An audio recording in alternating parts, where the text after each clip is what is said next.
Շարունակում ենք մինչև մեր հաղթանակի ավարտը։ Մենք ասել ենք, ասում ենք ու կասենք։ Տոկոսների վճարելը այդքան իրական չի, որովհետև այնքան պարգև ասել եմ, այնքան ծախսելու տեղ ունենք։ Այդ տոկոսները միլիարդ էլ տան, էլի նույն վիճակ են գալու։ Ամենակարևորը նարիդ գործարանը վերագործարկելն է, որ գիտես ամեն ամիս թոշակի նման փող ունես, աշխատավարձ ունես, դրանով կարող ես հանգիստ ապրել ու այսքան ժողովուրդներ մեր Երևան քաղաքը չեն գա, ինչ-որ սիրուն չի։ Ուր են մեր նախարարները, ուր են, չգիտեմ, ոչ մեկին ոչ հետաքրքիր է, ոչ էլ պետք է։ Ինչ անենք, որ դուրս գան։ Մի հատ վերջը պետք է մի օր մեկը պատասխան տա։ Մեկը ուդել են գմերն է, մեկը չուդել են գմերն է։ Էս ինչ հաշվա, ամբողջ գործանը թալանում տանում են, հետո վաղը կասե գիտեք ինչ, այդ օրվա տարիների սխալն է։ Բա սխալ է դու ղեկավար ես, ինչ իրավունք ունի դու այդ բարձր պաշտոնը դու նստես ղեկավար ես։ Ինչի համար։ Կաուչուկ ես ասել եմ, ասում եմ, կասեմ, Հայաստանը առանց նարիտի գնալու է կործանման։ Թողեք նարիտը հանգիստ մնա, թողեք նարիտը աշխատի։ Բոլոր գործարանները կաշխատեն, հանրապետությունը կհզորանա, առանց արդյունաբերության Հայաստանը գնում է դեպի զրոյացում, աշխատանքն է գեղեցկացում մարդուն։ Երկիրը հզոր է իր գործարան։ Եկավ Լենինի հրապարակ, մայիսի 1 տոնախմբություն, բա ուր է հիմա մայիսի 1-ը։ Նավթ ունի, եսի մինչև ունի։ Ադրբեջանը նավթ ունի, բամբակ ունի, գազ ունի, մենք ունենք միան նարիր։ Այն խմելու ջուրն էլ բանի պիտանի չի, մասի սար ունենք, հլա գնակողը կանգնի, կբռնեն այն այստեղ կուղարկե, որ հետքերտը չերվա, աղբարին ասանք ասեմ, անանք հասկացեք, մեր պայքարն է, անելու ենք, մինչև մեզ բոլորի չձերբակալեն, այստեղ երևի մարդ չմնա, հանուն վաղվա սերունդի համար մենք պետք է պայքարենք, պետք չի լինել իմաստուն, որ հասկանան մարդուն, դավեր են անում կամա, ակամա, որ նարիտը փակեն թալանի համար, նարիտին թողեք հանգիստ մնա, նարիտը Հայաստանի փրկությունն է, առանց նարիտը Հայաստանը կկործանվի, պայքարի ուժով մենք կարողանանք հասնել նարիտի վերագործարկմանը, ապրելու կեսն էլ պատվով աշխատելն է, մենք կանցնենք կգնանք, բայց նարիտը պետք է մնա, նարիտը վաղը միշտ այս փոքր երեխեքը պետք է։ Ես եկել եմ նարիտից ու գնալու եմ նարիտ, թեկուր լինի քարքարոտ, ես պետք է գնամ նարիտ։ Որտեղ 45 տարի մենք աշխատել ենք։ Նայրիտի մենակ են պահակներն են մնացել, պատկերացնում եք, էլ ուր է Նայրիտ։ Մենք ունենք արդեն 3-րդ նամակը ուղղված վարչապետին, Եուբուսինես Ֆինանս Ցենտր հոլդինգը, որի նախագահը Աշոտ Գրիգորյանն է, Եվրոպական միության հայկական ֆորումի նախագահը, 3-րդ նամակն է հղել, որում այս անգամ արդեն ասվում է մի փոքր համառոտ իրենց ծրագրի մասին, իր ձևով են ուզում գործարանն աշխատացնեն եւ ընդհանրապես երկրի տնտեսության համար երկրորդ կետով ինչ ներդրումային հսկա ահռելի ծրագիր են ուզում իրականացնել, իսկ հաջորդը արդեն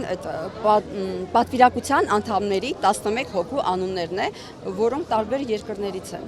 բավականին հզոր կազմակերպություններ։ Նամակը արդեն ուղարկվել է վարչապետին, գրավոր, սպասում են դրա պատասխանին։ 3 նամակն էլ անպատասխան են մնացել։ Առաջին նամակը երբ ուղարկեցին եւ մենք այստեղ բարձրացրեցինք, մենք տեղյակ ենք նամակի մասին։ Վարչապետը ոնց հասկանում եմ չուզեց ընդունել կամ գուցե հարմար չգտավ, մեզ նախարարությունից մարդ ուղարկեցին մեզ ընդունելու համար, ինչից գոհ չենք մենք իհարկե։ Նախարարը իր ձևով էր ներկայացնում հոլդինգի նախագահի այդ նամակը, ներկայացնում էր իբրև տոկոս տալու պայման, բայց հեռախոսազրույցից պարզվեց, որ նման բան չկա, որ Աշոտ Գրիգորյանը պատրաստ է ոչ թե տոկոսով գումար տրամադրի, այլ ներդրում անի, գործարանը վեր հանի, ոտքի հանի, արտադրանք թողարկի եւ ընդհանուր միջև իրացում։ Իրացման գործերով էլ ինքն է զբաղվում ամբողջությամբ։ Տարբերություն կա կառավարության կողմից այս հարցի հետ։ Բայց այս հսկա ներդրումային ծրագիրը գուցե իր արդյունքը ունենա, սպասում ենք դրան, որ վերջապես կառավարությունը բարի կամ կդրսևորի ու կունենա ինքնուրույն առաջարկի մտածելու, ինքնուրույն որոշման այսպիսի մոտեցում։ Ներդրողը կա, սակայն կառավարությունը անտարբեր է։ Առայժմ կառավարության կողմից որոշում չկա։ Առայժմ դրական ինչ-որ բան մենք չենք տեսել։ Համենայնիվս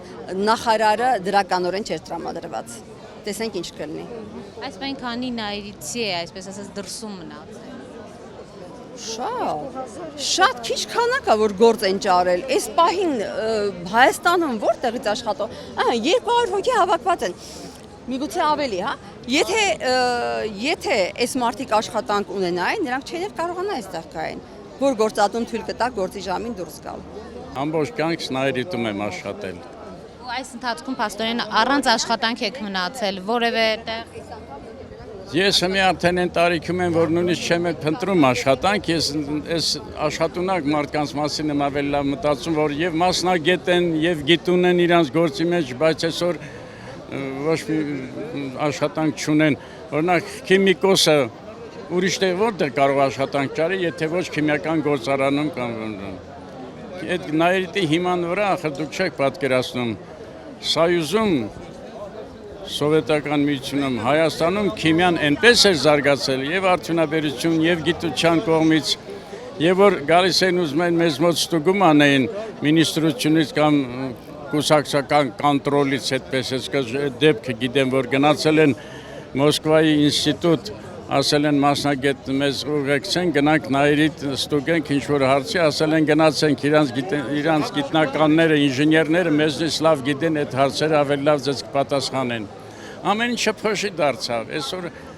մեր ափսոսանքը գալիս է որ հսկայական գործանը որը